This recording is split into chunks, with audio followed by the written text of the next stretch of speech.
Assalamualaikum warahmatullahi wabarakatuh.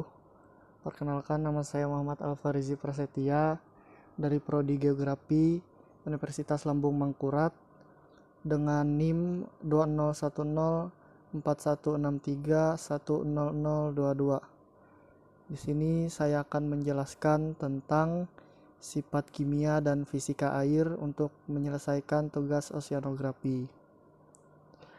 Sebelum masuk ke sifat kimia dan fisika air, di sini saya ingin menjelaskan tentang pengertian air.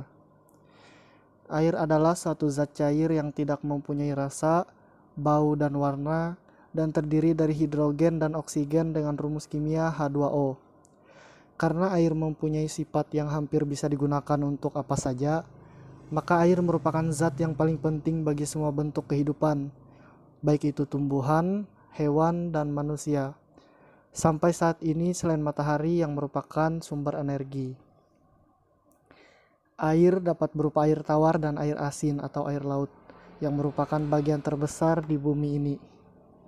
Air tawar adalah air dengan kadar garam di bawah 0,5 ppt menurut Nanawi pada tahun 2001. Sedangkan menurut Peurulak pada tahun 2009, air laut adalah air yang berasal dari laut atau samudra yang memiliki kadar garam rata-rata 3,5%. Artinya dalam 1 liter air laut terdapat 35 gram garam. Kemudian kita masuk kepada sifat kimia air. Air adalah senyawa cair yang tidak berwarna, tidak berasa, dan tidak berbau. Titik beku air pada tekanan 1 atmosfer adalah 0 derajat Celcius. Sedangkan titik didihnya berada pada 100 derajat Celcius dan massa jenis pada 4 derajat Celcius adalah 1,0 gram per cm kubik menurut Soderer pada tahun 1977.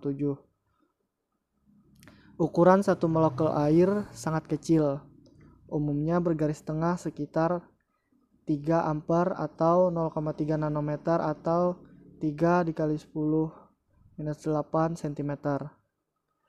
Wujud air dapat berupa cairan, gas atau uap air, dan padatan atau yang bisa kita sebut dengan es. Air yang berwujud cairan merupakan elektrolit lemah karena di dalamnya terkandung ion-ion dengan reaksi kesetimbangan sebagai berikut. Selain bahan sederhana, air juga memiliki sifat kimiawi yang relatif unik. Keunikan ini karena ikatan hidrogen antar molekul air. Karena polaritas air, ikatan hidrogen muncul dalam molekul air, sehingga posisi positif atom hidrogen menarik posisi negatif oksigen pada molekul air lainnya. Ikatan hidrogen terjadi pada senyawa hidrogen tertentu, di mana atom hidrogen menjembatani dua atom yang cenderung menarik lebih banyak elektron. Ikatan hidrogen ini lebih lemah dari ikatan kovalen, namun ikatan hidrogen antar dua molekul air yang berdekatan dan sifat polarisasi molekul air yang menyebabkan air memiliki sifat kimia dan fisika yang unik.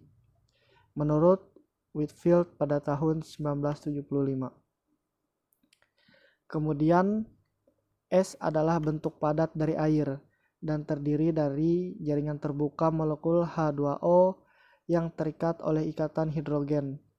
Jaringan es ini sangat terbuka sehingga ketika es mencair, ikatan hidrogen pecah dan menghasilkan air yang lebih padat dari es. Jika suhu air naik, kepadatannya akan meningkat. Ketika ikatan hidrogen putus, strukturnya menjadi lebih padat sehingga meningkat pada saat yang sama. Massa jenisnya berkurang saat cairan mengembang. Pada suhu 4 derajat Celcius, dua efek berlawanan diseimbangkan dan memiliki kepadatan tertinggi pada 1 gram per cm kubik. Di atas 4 derajat Celcius, ekspansi termal lebih jelas dan kepadatan air pun menurun. Kemudian sifat fisika air. Sifat fisika air ada 4. Yang pertama, tegangan permukaan. Adanya ikatan hidrogen pada molekul air akan menyebabkan air cenderung bergabung untuk membentuk gaya yang disebut kohesi. Kohesi ini diperlukan untuk menahan gaya dari luar molekul yang memutus ikatan hidrogen. Kohesi ini terjadi pada batas antara air dan udara, sehingga membentuk kulit di permukaan air. Kulit ini cukup untuk menopang hal-hal kecil. Kekuatan ini disebut dengan tegangan permukaan. Di antara banyak cairan, air memiliki tegangan permukaan tertinggi, yang membuat organisme yang hidup di bawah dan di atasnya saling berhubungan. Yang kedua, kalor penguapan. Air memiliki panas penguapan yang tinggi. Tampaknya pada saat air dipanaskan, proses penguapannya akan lebih lambat dibandingkan dengan cairan lainnya. Ini terjadi karena kekuatan ikatan hidrogen antar molekul air harus diputuskan agar molekulnya bisa lepas. Panas yang tinggi dari penguapan air untuk menyebabkan titik didih air adalah 100 derajat Celcius, sehingga air bisa berada di titik didihnya. Ciri khas air ini menjadikan air sebagai bahan pendingin yang sangat baik karena dapat menyerap banyak panas. 3. Kerapatan suhu. Umumnya semakin rendah suhunya, maka semakin padat cairannya. Jika zat cair didinginkan hingga menjadi padat, maka bentuk padat dari zat cair akan lebih padat daripada bentuk cairnya. Ini tidak terjadi di air, karena kepadatan suhu air itu aneh. Jika didinginkan sampai suhu 4 derajat, maka air akan menjadi lebih padat, dan pada proses pendinginan selanjutnya massa jenis air akan berkurang. Keunikan sifat fisik air ini menjadi alasan mengapa es lebih dingin dari air dan dapat mengapung di atas air. Karakteristik ini berperan penting dalam kehidupan laut, karena jika tidak memiliki karakteristik tersebut, maka sebagian air laut tidak akan dapat dihuni, karena air laut akan menjadi es yang besar, menurut Harvey pada tahun 1974. Kemudian yang keempat, kapasitas melarutkan. Air dapat melarutkan bahan kimia dan dapat digunakan sebagai media berbagai reaksi kimia. Sebagian besar proses kimia yang terjadi melibatkan reaksi yang menggunakan air sebagai pelarut. Kemampuan air untuk melarutkan bahan kimia tersebut bergantung pada polarisasi dan ikatan hidrogen dari molekul air.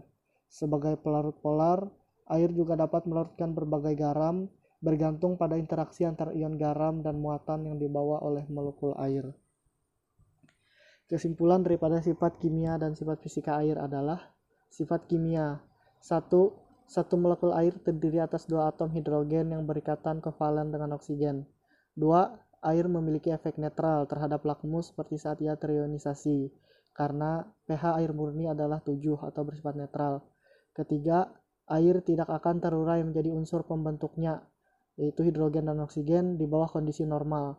4. Kemampuan terionisasinya lemah, yang memberikan ion hidrogen positif dan ion hidroksida negatif.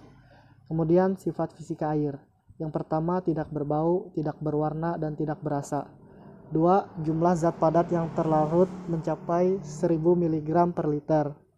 3. Kekeruhan maksimum adalah 5 dalam skala NTU. Yang terakhir, suhu udara maksimal 3 derajat. Apabila lebih rendah, maka air berubah wujud yang awalnya cair menjadi beku. Demikian penjelasan mengenai sifat kimia dan sifat fisika air. Untuk kurang lebihnya mohon dimaafkan. Assalamualaikum warahmatullahi wabarakatuh.